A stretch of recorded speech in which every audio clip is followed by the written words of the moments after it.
pious. If you reflect on this, you will see racism is obliterated. He says, look, God created us in differences in our languages and our colors and in tribes and nations. And the reason for that is we don't despise each other, but to recognize each other. Yeah? And he then tells us the qualification. Among all of us, the best people are the one who is most pious, most God conscious, does God's will. Yeah? Now, imagine everyone looked as handsome as you are, in your height, in your build. So what's your name? Lincoln. He looks like you, I look like you, he looks like you. Everyone looks like Lincoln. Old man looks like Lincoln. Now, what's your name, brother? Mustafa. Now, you're Lincoln, he's Mustafa. How am I going to know? All look the same. Same color, beautiful color, and shape and complexion that you have. Everyone looks like you. Lincoln, are you Mustafa, are you Lincoln? Who wouldn't know? So it's actually mercy from God that we have differences like this in our shapes, in our colors, in our nationalities, in our languages. It's a mercy that we recognize each other. It's a mercy from God. In fact, God tells us one of his signs is that he's created like this. One of his signs, he's created spouses from ourselves so that we may find tranquility and repose in each other, peace and tranquility and love. This is how he created, he created sleep. That's one of his signs. Imagine there was no sleep. Try not sleeping for a few days, week. You will go crazy. God created us, and he also gave us this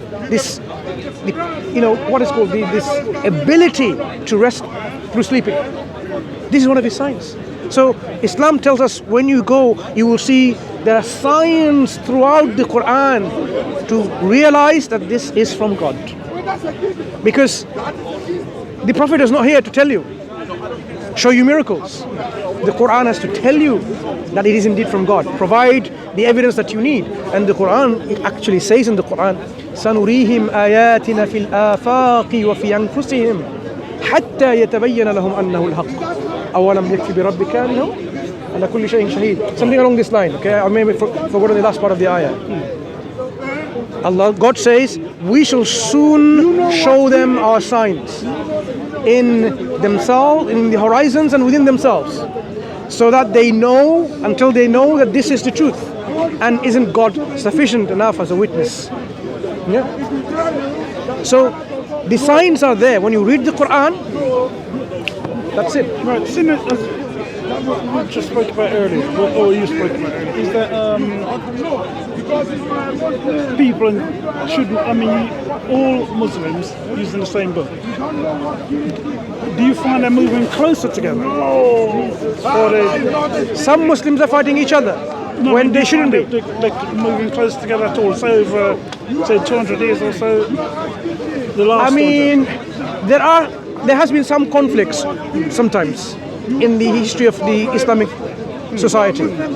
And the conflict, if you go to the root of this conflict, you will see either sectarianism or some kind of affiliation to something. Okay? It's not. Quran says, وَاعْتَصِمُوا بِحَبْلِ اللَّهِ جَمِيعًا وَلَا تَفَرَّقُوا. You hold fast together, all of you, in the rope, to the rope of Allah, and don't be divided. And Allah says, remember when you were enemies and Allah joined your hearts together and you became brothers. He's reminding us this is how Muslims should be in one brotherhood.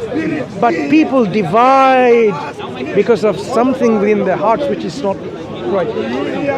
There is a point to be said. If you are on the correct interpretation, then there's always going to be your discussions and debates and conflict with someone who is an innovator, who is innovating things within Islam. Your stance will be clear that you cannot come along and say, no, we believe in the Trinity. Or Prophet Muhammad sallallahu alaihi wasallam, may God's peace and blessings be on Prophet Muhammad, that he is someone that we should worship. We will totally reject these people and we will challenge them and refute them. But there are people who might come and say, I love my Prophet so much, he's so special. He's not even dead and he can listen to my prayer if I am Oh, if I even need, I can call my sheikh, my peer, my priest, my this individual pious person in his grave, and he will help me from his grave. We say these are all innovation. This has nothing to do with the teaching of Islam. People's love and respect have misled them to be the people of innovation. So there will be some conflicts. There will be some what we call No, I understand. What I mean is like, differences between us, because people, there will be always some people on the truth and some people trying to mix the truth with other moving things. closer together, Yeah. or not over the last. Generally speaking, yes. You are moving closer. Generally speaking, there are fringe groups which doesn't want to listen to anything. Just dissociate from them. You can't do anything because they've made up their mind. Yeah.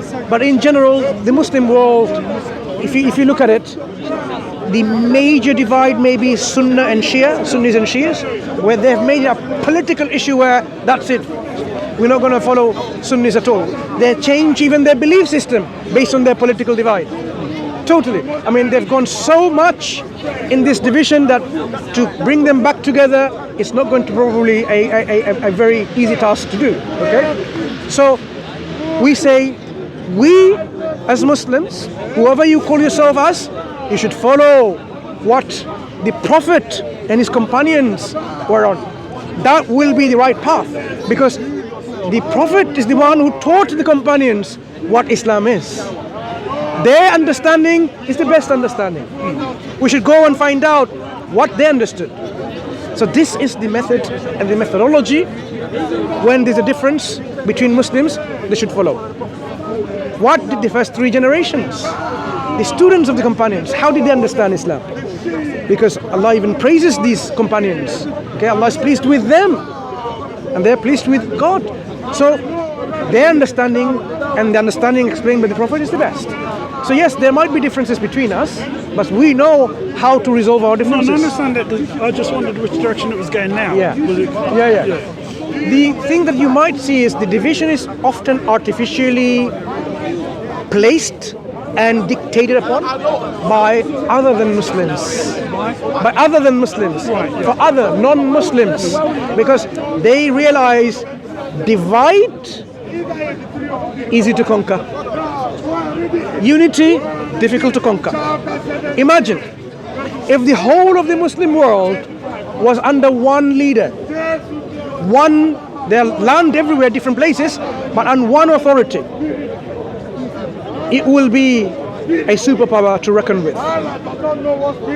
Do you think the superpower that we have today, they will just go and just do anything they like, exploit, abuse, torture, and commit injustice to Muslim land? If that was the case, they would not be able to. They would not be able to. So they made sure during colonization period, when they colonized our countries, when Britain, the glorious Britain, for example, when the empire went and they went to our countries, many of them were Muslim countries. They took over the countries. They took control of power. And when they left, they even divided even further. Divide. So it's easy to conquer them and control them. What you've got now, this is a situation. Now, Muslims No, I'm saying, at this what minute. now is that there's a country in the Middle East which is pitting you against each other. Yeah, and For the why are you main doing reason, this? Because they want to balkanize the Muslim countries. You know what it's doing. For example, many countries within the Middle East, they're trying to fight each other. Where are they getting the weapons from? From us. What do you mean from us? From Britain, from America, from Europe. Yeah. So in fact, I would go on to say, look, this is a profitable business where if you can make 2 Muslim countries or any other countries for that matter fight with each other, we can sell weapons to both of them. You fight and we make money. That's what's happening. The reason why It's worse than that. Yes. That's what used to happen. Yeah. Now Agreed. The worst part is actually they want to balkanize the Muslim countries. They want to Explain what you mean by balkanize. For instance, take Syria. they want to split Syria into Sunni region, yeah.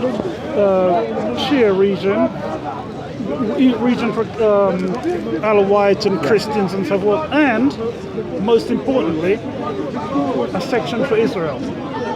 Israel wants to grow. Yeah. So as you can see, this material interest is driving a lot of these problems in society today. There's one country that's behind it all, you see. Yes, we know. So what we have to do is we have to, live our life with our conscience, with our conscience and consciousness, and speak out against any evil. Speak out and work together. I know. So we will do our best. We will not stop speaking against oppression, against injustice, whoever they are, whatever their power is. We will say we want justice for all, not for the Europeans only, or Africans only, or Asians only. We want justice for every human being. Doesn't matter whether you're black or white, rich or poor, all of us. That is the universal brotherhood that Islam wants us to come when you join in the faith. So when you realize the second pillar of Islam is called Salah, prayer. When you stand in prayer, side to side, doesn't matter if you're white or black or green or red, whatever your skin color is, you are my brother. I don't care who you are. I don't care whether you're rich or poor. We are brothers in faith. I will look after you and look after me. That's the feeling I will have. When we go to Hajj in Mecca, we are not even allowed to wear our label clothes. My gold and silver clothes and all these things, 2 pieces of clothes for men. As you will see, like 2 white and sewn. I'm not sure how to pronounce it correctly. It's not even sewn together. Yeah? Yeah? Unstitched. Because you might sew it in a way and so on, like with gold thread. No. Simple clothes for everyone the same. Whether you're the king or the person in the street cleaning the streets. You go there, you are the same in the sight of God. That is what Islam is trying to achieve. Universal brotherhood and the understanding of brotherhood, where no racism, no feeling of I'm better than you and you're better than me. This is the central message. So the class disappears. Exactly. And this is what Islam is trying to inculcate within its practical teaching. Yeah. So when you read the Quran, you will see this is the core of Islam. Come to the worship of God, and this is how you worship. You worship in all righteousness. You worship in truth, and you worship with all this goodness in your heart. Yeah. Not that you worship and say, I don't like this guy. No, not allowed. Why do you have this hatred? Maybe he's better than you. Maybe she's better than you. In fact, Quran tells us in a place, in many of the verses, you try to look down upon someone, a nation, maybe they're better than you. Yeah? So you can't do that. So, as I was explaining, when you look at with a mind of willingness to find the truth, God will guide us. That's what we expect. If I'm seeking the truth and God doesn't give it to me, it seems like what's wrong? Am I being insincere? Or God's created an artificial barrier? But He's not going to create an artificial barrier. He is the most just God, the Creator. He wants us to believe, and He's given us all of these things. So that means maybe I'm not sincere. Maybe I'm not truthful in my search. So when you do that with seeking the truth with all sincerity and all truthfulness, the truth will overflow you. You will find it. You're bound to find it. You're bound to find it. So all you have to do is just seek it. I don't have to. In fact, people used to say, Islam has been spread by the sword with coercion and force. Islam been spread by the sword with coercion, with force. Yeah. But you and I know, no one can force us to believe in anything. You can threaten me with a gun. I might, if I was weak, and say, yeah, I believe in, Santa Claus as God, whatever. But in my heart, I would not believe that. My belief about God, that He's the only one true God, no one can take away. Yeah. So this kind of forceful change of belief, it's impossible to happen.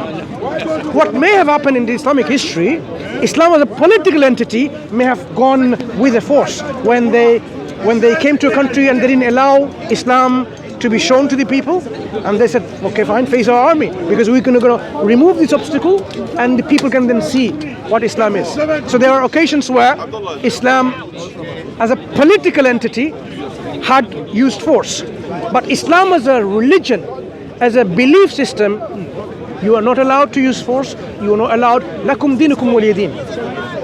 To be to your religion, to your religion. Why? Because قَدْ تَبَيَّنَ الرُّشْدُ مِنَ الْغَيِّ. There is the truth and error has been all clear from each other.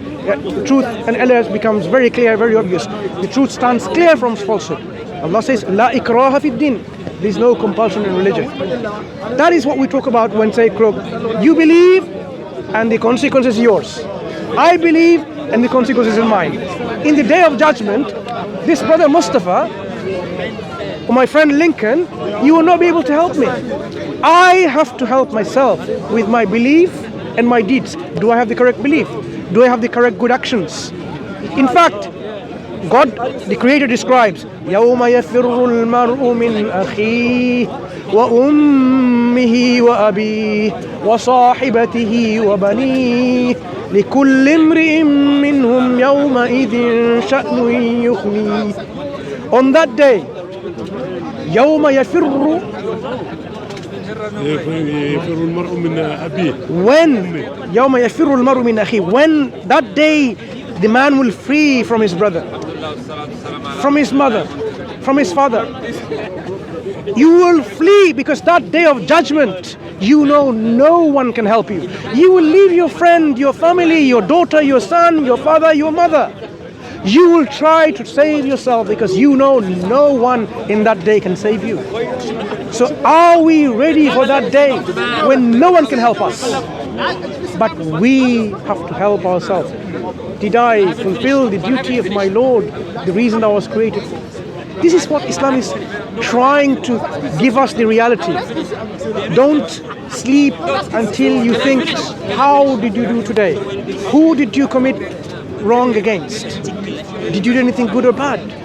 What if you die now? Are you going to come to your Lord with a clean slate, with a slate with lots of reward on your side? Or is it that you have done so much wrong that you may be in the verge of going to hell? And you wake up in the morning and says, Alhamdulillah, that God has made us alive again. And then you start another day. How am I going to be good today? How am I going to fulfill the duty of my Lord? If you fulfill and live your life accordingly day and night and totally self-correct yourself every day, how can you have wrongness? How can you have ill? How can you have injustice in the society? Yeah, because we do not self-approach for our correction. Are we doing what we're supposed to do? Or am I following after my desires? Who am I going to rob tomorrow? Who am I going to lie to get this favor upon? Do you know, in Islam, if I steal even a penny, a cent, in the day of judgment, I have to account for it. I have to account, even a cent. Every single atom weight of good and bad, I will see it. Because there are, we believe, scribes, the angels are scribes, writing the good and the bad. And when the book will be presented to us, we will say, people will say, what is this book? What is this book? That it has not left anything, even the smallest thing, it's there detailed. What is this book? So I would not be able to make excuses. I didn't do it. It will be all presented. This is where you went. This is what you did. You committed this ethnic cleansing or genocide or murder and rape. We now can appreciate with our mobile phones and videos how we can record things, yeah, and save it for posterity. The angels are recording all of this, and it will be all clear and open for us. So are we ready for that day when we can justify that we believed in our Lord, our Creator, and we fulfill the purpose we were created for, to worship God and none but God alone? And we were dutiful to our parents, we were good to our kith and kin, and we are merciful to our, But that's one thing. It says even the devil would be good to his, let's say, his offspring and his family. So it's what you are to people you don't know that you'll be judged on. Yeah. So this, I didn't fully understand your question. No. I mean, you said you are to people who are close to you. Isn't the test? It's how you are to people you don't know. That's what it is. One of the teaching of Islam, it has been engraved in one of the university libraries in America, one very well known, Harvard or somewhere, right? This ayah or the verse is like this. Oh, believe, stand firm in justice, even if it goes against you, against your family, your kith and kin. Speak the truth and be firm in justice, even against your own self and your relatives and kith and kin. Yeah? Prophet Muhammad sallallahu alaihi wasallam, he actually explained by saying, look, the punishment of theft is quite harsh, okay? For a reason. Chopping off the hands, very harsh punishment. He said, even if my daughter Fatima, if she were to steal, she should get that punishment and should be chopped off. No favoritism or nepotism, whatever it's called. No favoritism. But do we see that in the world today? If you are the prime minister, the king, whatever, and your son or daughter did something, they get away. If you're the minister, you did something, you get away. But Islamic teaching is no. No one is above the law. No one is above the law. Yeah? Even the daughter of the Prophet, if she were to do that, of course she would not do that, even if she did, she should face the penalty. The equality in treatment in the eyes of God. That is what Islam is teaching us, but unfortunately people don't look into it and reflect on it. So Islam is the natural religion that your heart and your mind will feel at ease and feel in tune with. It's like when we tune something, this synchronizes, and when you see that, Islam tells us to be kind to the orphans. To the orphans, for example. Yeah, I want to be like that. I want to be kind to the orphans. It says, give your charity to those who are in need, the wayfarers. There may be someone who are shy to ask, but they need it. Give it to them. You don't have to, somehow boast about. You can give in open, or you can give it in secret. That what you've given your right hand doesn't know what you've given from your left hand. You can actually give in secret too. And do not, when you help someone, insult with an injury saying, oh, do you remember that day? Do you remember last year? I gave you all these pounds and took you out of misery. Don't insult them. Not at all.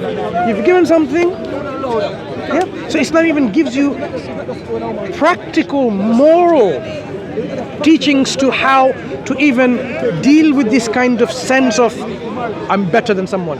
Yeah. It stops you from your arrogance and from your pride and stubbornness, and it tells you in certain points like, look, all this backbiting you do you like eating the flesh of your dead brother? Repulsive. This is what Islam is saying. When you backbite against someone, it's like eating the flesh of your dead brother. Who would want to eat the flesh of the dead brother? No one. No decent person will do that. Islamic teaching is this is how Islam, what's it called? It encourages us to mold ourselves with this kind of understanding.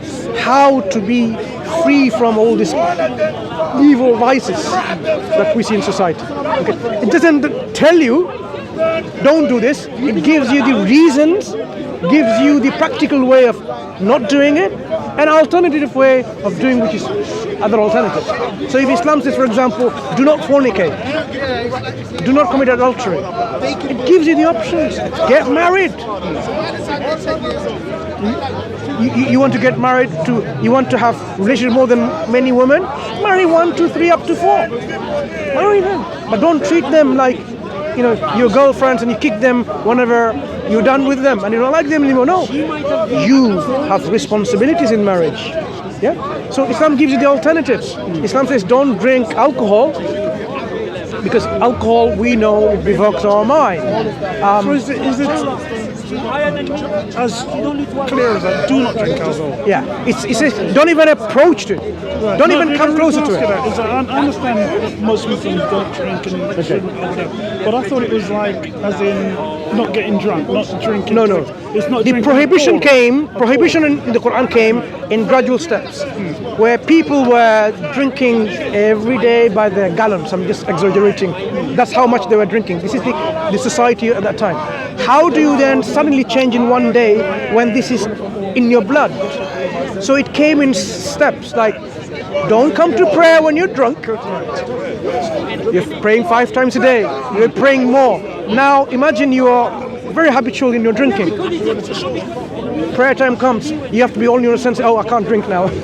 Oh, another time I can't drink now. So it started already changing initially, and then eventually after steps is look and stay away from this, or the handiworks of Satan. Don't even approach this. And the Prophet explained, whoever buys, sells, drinks, transports, there are about 10 people in the chain. Alcohol, they're like cursed. God, yeah. So from the supply to the consumption, not marriage, consumption, all the people involved, not allowed. So you can't get involved at all as Muslims, okay? Because this is for a reason. Why does Islam somehow take away your pleasure of drinking alcohol? Because alcohol can lead to bigger evils, and Islam wants to prevent bigger evils.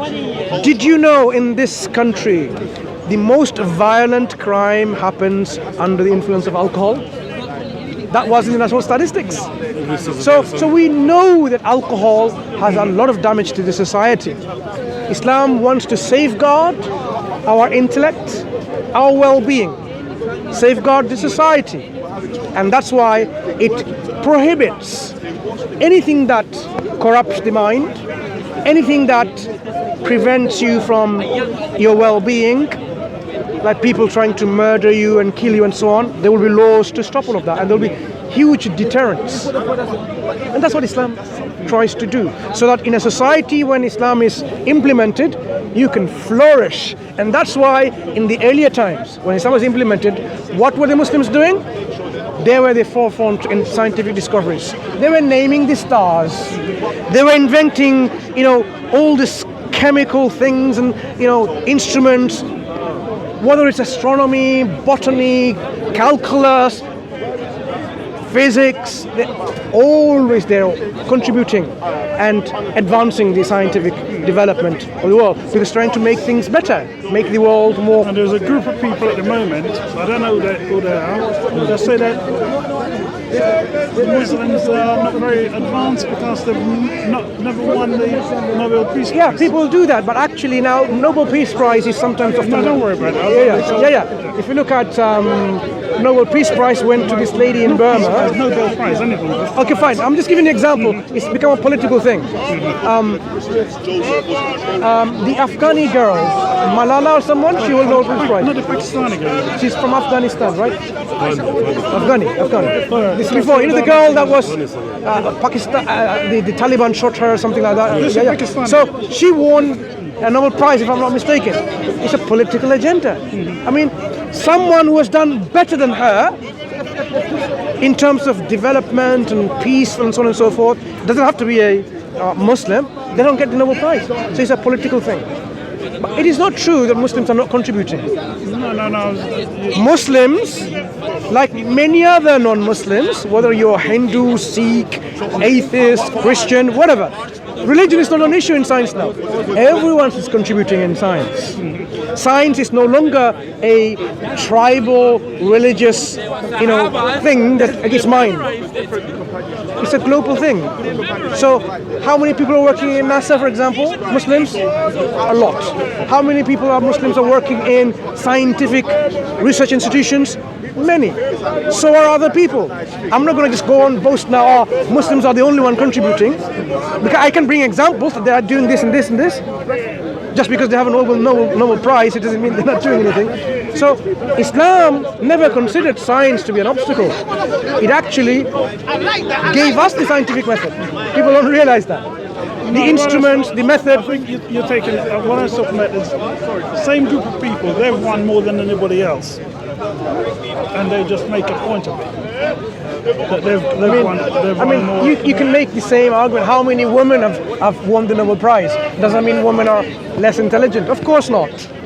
It's something political, okay? Nobel Prize or any prize could be political. If somebody said, oh, the woman must be less intelligent because they didn't want less Nobel Prize, you would say, no, that doesn't make any sense, right?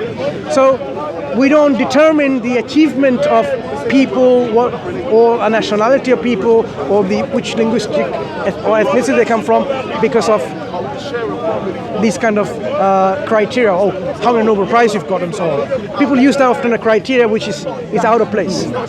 So, to summarize what we've said so far, the role of the mind is very important. We shouldn't just leave it and somehow believe that evidence will come to us. We should actively seek out the evidence when the evidence is around us.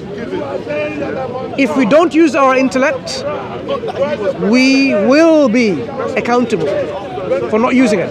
In the Quran, Allah actually describes in various places and reprimands the people. And described in Surah Al-Mulk, when the people who deserve to go to hellfire, they are drugged by the angels in chains. They will ask them, Alam ya'tikum nadhir, did there not come to you any warners? This is qalu bala, certainly they came. Qad ja'ana nadhir, surely warners came to us, but we belied them. We disbelieved in them. We denied them, belied them, we didn't accept them. And then they will confess. Had we but listened to the prophets and messengers or the ambassadors of this message or used our intellect, we would not have ended up in this place. There's two things. One is listening, following, accepting the messengers and prophets. And the other thing is using the intellect. If you did not use your intellect, then you will have no excuse. Only people who will be accused in the day of judgment who are incapacitated in their intellect. Yeah, their judgment will not be like, oh, you didn't do that, because they are incapacity. They don't have the capacity. But whoever had the intellect and did not use it, because using the intellect, you can come to believe there is a creator. Like the arguments that we have earlier on explained.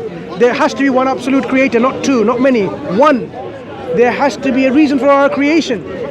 There should be something that we should use. We can come to this conclusion using intellect alone. And the revelation then directs us to the right way of following that. So people who don't use their intellect, they will be in big, big trouble. And the Quran constantly throughout says, أَفَلَا تَعْقِلُونَ أَفَلَا يَعْقِلُونَ. Do they not ponder, reflect, use their aql? Do they not use their intellect? Reprimands it throughout. Why aren't they using their intellect? Yeah. So you shouldn't be surprised to read that the first revelation that came to Prophet Muhammad ﷺ wasn't believe, it was iqra, read, proclaim, read. Iqra bismi rabbika alladhi khalaq. Read in the name of the Lord who created. Read. So you can see immediately it's changed with a revolution. That he wants to transform the human society into a thinking society. Someone who will learn and educate themselves to know about the reality and know about the Creator. Not just blind faith and go to hell otherwise. No, it's with your open learning and sincere conviction. That is what God wants us to do. Okay, this is how we'll be successful. That yes, I sincerely and with all my heart, humbly believed in you. This is my surrendering. I surrendered to you, meaning I will listen and follow what you asked me to do. Okay? Because I know I didn't do any of this.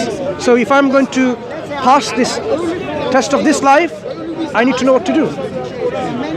Yeah? So this life will have many obstacles. We have to be patient when the obstacle comes to us and plow through with with our sincerity and the love for the truth. And if we do that, we will go through quite easily.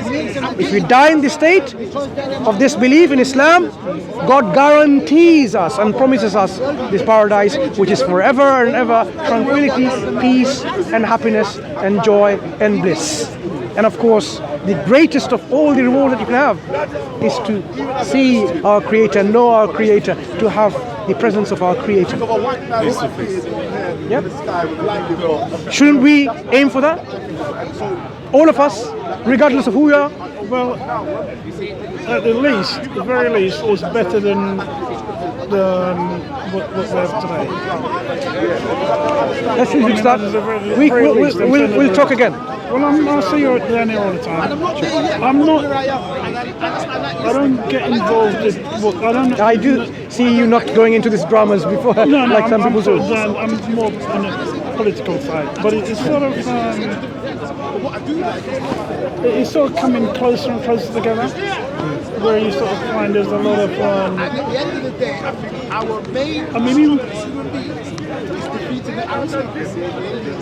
I'm saying religion moving closer to, but in a way they're not. It's not, because like Christianity is sort of like dying, really. I mean, you got Muslims, probably the fastest growing religion, and a lot of these black evangelical churches and things like that. But I mean, what we'd call the Church of England. I mean, that's really dying. Yeah, we know that there will be a lot of non-belief rising as well. People with the scientific, protection of science. They think like science has answered everything that God is normally needed to answer. So we don't need God to explain all of this, the mechanics of the world and so on. Now we know we can explain it. So there will be people who will try to come away from any belief in religion. So atheism, you'll see a lot of it, okay? And this is something that people choose for themselves without deeply reflecting. Because how can you say there is no God at all when you haven't seen everything? Imagine I'm saying, oh, there is no God. Well, where have you looked? Have you gone beyond the cosmos? Yeah. So the position people can take, say, okay, I'm agnostic. That is a sensible position. If someone says I'm still searching, that I don't know, but I'm open to evidence. But totally say I'm atheist is not only unscientific, irrational, philosophically unsound. It's not sensible anyway. But people think, oh yeah, we have the upper hand because we are the forefront in science and so on. But this is just a delusion. So we say their delusion has somehow led them to think that way. Okay, it's not God delusion; it's a science delusion. Yeah, science often deluding us in various ways. Okay, it's been a pleasure speaking to you. Lincoln, hope to speak again. My name is Mansur. I mean, I knew that, I forgot. Mustafa. Okay, Brother Mustafa. Thank you. Oh, sorry.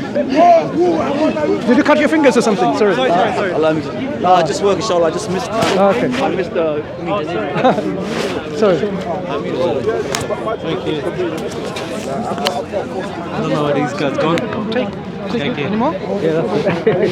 Do you want to stop all this? Oh, yeah. Peace, bless, man.